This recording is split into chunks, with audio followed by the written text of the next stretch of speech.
Well, Prime Minister Mark Carney is now in Mumbai, landing there this morning. It's the first stop on his latest overseas trip to try and foster new international trade opportunities. CTV National News reporter Jeremie Charron joins us now from Ottawa for more on this. So, Jeremie, what's the itinerary here, and what have we heard about this trip so far?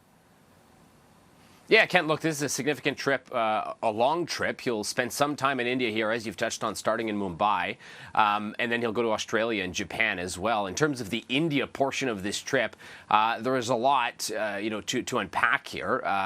Starting in Mumbai, then he'll make his way to New Delhi. March 2nd will be his first day in New Delhi, and that's when he'll meet with Prime Minister Narendra Modi.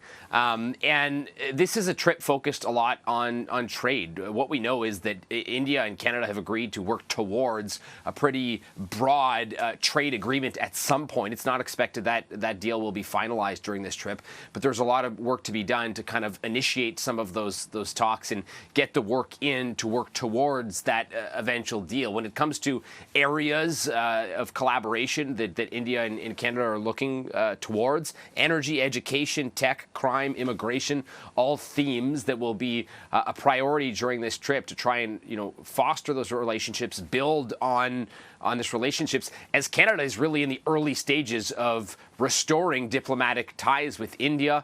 They're looking to try and identify these areas where they can collaborate in an effort to diversify. Both India and Canada are looking to diversify their markets. India, specifically when it comes to energy, looking for a new energy importer, specifically an oil importer. India gets a lot of its oil from Russia and is facing pressure, especially from the U.S., to diversify and get that energy product from somewhere else. Canada is a potential exporter of that product for them, so there are talks when it comes to energy, but this will be kind of an all-encompassing trade mission to India that could set the groundwork, if you will, for a potential broader deal down the line.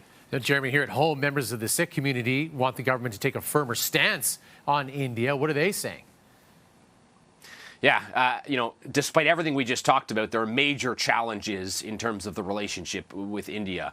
We're hearing significant pushback from the Sikh community here in Canada following comments in the lead up to this trip by a senior government official in a briefing that, the government no longer believed that India was actively taking part in foreign interference or espionage, which is a significant departure from the stance we have heard in the past.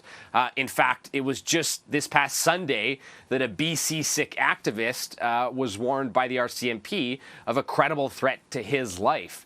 And so the RCMP has been clear in the past that they believe, just last year, that they believe India is one of the main perpetrators of foreign interference and espionage. And so, there are significant concerns here.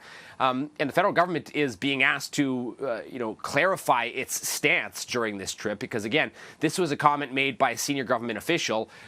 Elected officials and the Prime Minister himself have yet to clarify whether that is a position they stand behind, or if they do still believe that India poses, certain security threats when it comes to those types of issues. So a lot of pressure from the Sikh community here for the Prime Minister to take a firmer stance and for the government to answer to, that statement that was made by a senior government official prior to this trip. Okay, we'll see what happens as the Prime Minister lands in India today. Jeremie, thank you.